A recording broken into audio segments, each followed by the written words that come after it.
What's up, fellow farm introverts? Today we're going to be making homemade wine, sometimes called country wine, made from the fruit we've grown right here on our homestead. It is by far one of my favorite ways to preserve our harvest because it's just so easy and pretty hands-off. Yep, not just because it's alcoholic. Okay, kind of because it's alcoholic. So today, we're going to be going through the steps on how to turn this into this. Let's do this. Farmivores. Well, it turns out you can't make fruit wine unless you have some fruit. And our recipe calls for 6 pounds of these plums, and this is not nearly enough. So we are going to have to go pick some more.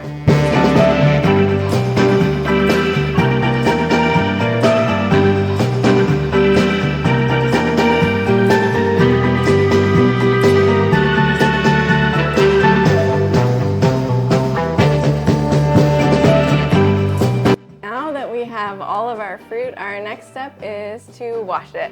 We do not spray our trees with anything, but it's still a good idea to just make sure it's really clean. And to wash it, we wash it just in the kitchen sink. We plug it up, fill it up with a couple inches of water, pour some vinegar in there and swish it around, let it sit for a little bit, and then just scoop it out onto a towel on our kitchen counter and dry it off, and then it's ready for the next step. Once they are completely dry, we are going to throw them in a bag and pop them into the freezer. That's a completely optional step, but we like to do it because it just helps to get more juice out of the fruit. Yep, and this works for any fruit that you're using to make fruit wine, but it's especially important for these plums because they are really hard, and the more juice you can get out of them, the better. Then we're going to take them out and let them thaw, and then we're going to put them in a big pot and add some filtered water to that. Let it boil, and that's going to really help these really hard plums to soften up, and once the skin has split, then we know that they are ready for the next step. Yep. After the fruit has softened, then we are going to let that mixture cool down a little bit, and then we're going to be adding 2 pounds of sugar to that, to the warm mixture, and that way the sugar will completely dissolve. Yep, this is the giant feast that your yeast is going to eat to turn this stuff into your yummy wine. After the sugar has totally dissolved, we're going to let the mixture cool down completely before we add it to our 1-gallon jar. But before we do, we're going to wash that jar. We use a cleaning solution. It's the same cleaning solution that we will use down the road to clean out the wine bottles before we put wine in there, and really that is just to make sure everything that this sugary mixture is touching is completely sterile. We're going to clean that out. And once that thing is dry, we'll go ahead and pour our plum liquid into the jar, and we're on to the next step.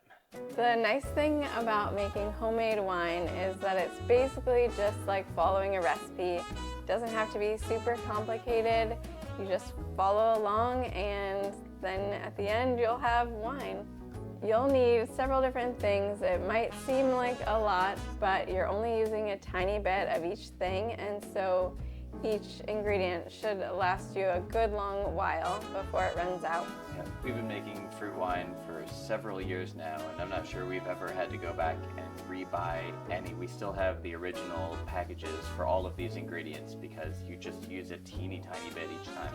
So you're going to need 1.5 teaspoons of acid blend, 1 teaspoon of pectic enzyme, a 1/2 teaspoon of wine tannin powder. You could also use a tea bag, but I just think the powder is easier for me.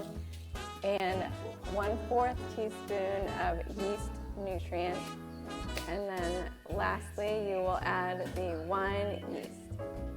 When you add the wine yeast, you don't actually pour it directly into your fruit mixture like you do with the other ingredients. You're going to mix it with a little bit of room temperature water and then pour that whole mixture into your fruit wine. That way the yeast gets fully incorporated. It's just easier to mix it in once it's already been dissolved in a little bit of water.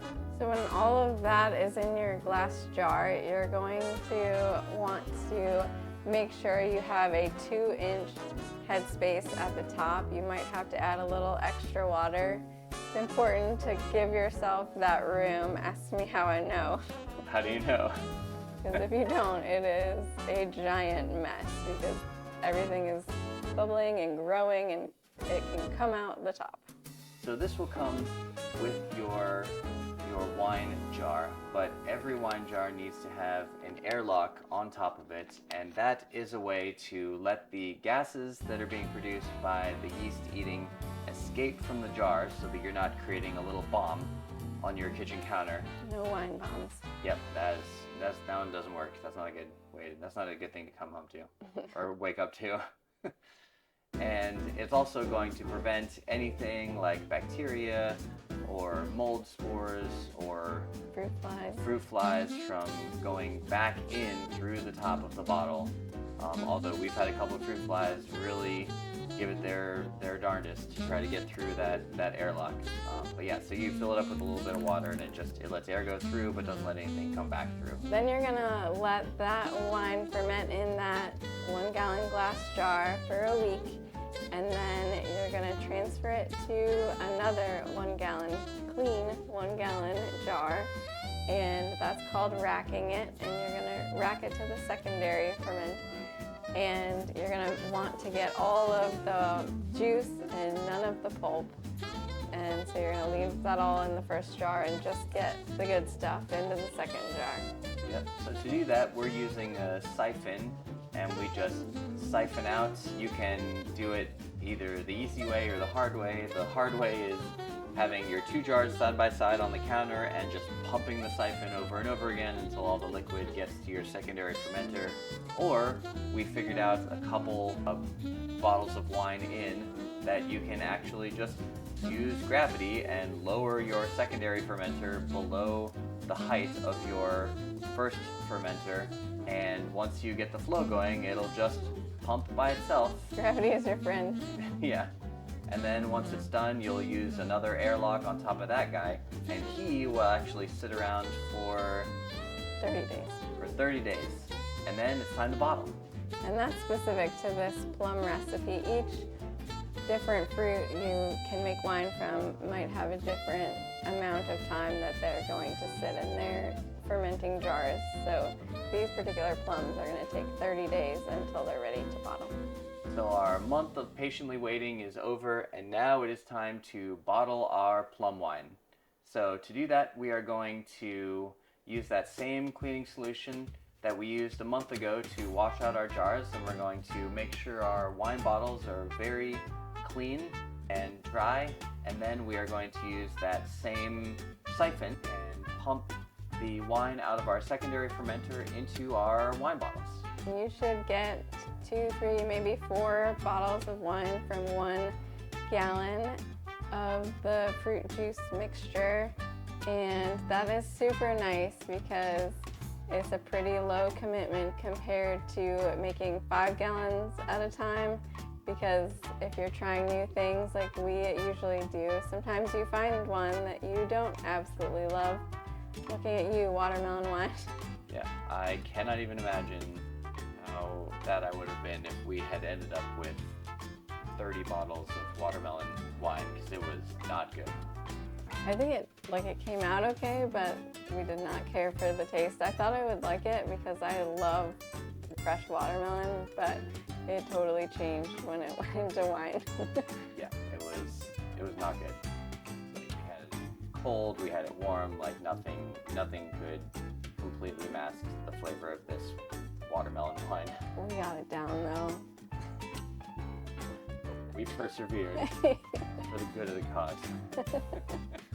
So once all your jars are filled, then you're going to add the cork, and we just have a handheld corker, and that works fine for us, and corks that work specific with the bottles, and we can reuse the bottles again, but not the corks. then we just have to have patience and wait 6 months before we can test it out. Yep, pro tip, and this is for all you colorblind people out there, because once we started bottling these things, to me they all looked the same. So once you bottle them, highly recommend putting a label on them, letting yourself know what's in here. You can even put there's different kinds of yeast that you can use, so you can put what kind of yeast you use, and then a date when this thing is ready. So that is very helpful to me, because without these labels, I would not have any other way to tell what is in this jar. You'd be drinking watermelon wine every time. I would be a glutton for watermelon wine punishment. Well, to the victor go the spoils, and now it's time to spoil ourselves by doing the best part of this whole process, and that is seeing if we actually made something yummy. So, we'll see you next time on the Farm Troopers. Cheers.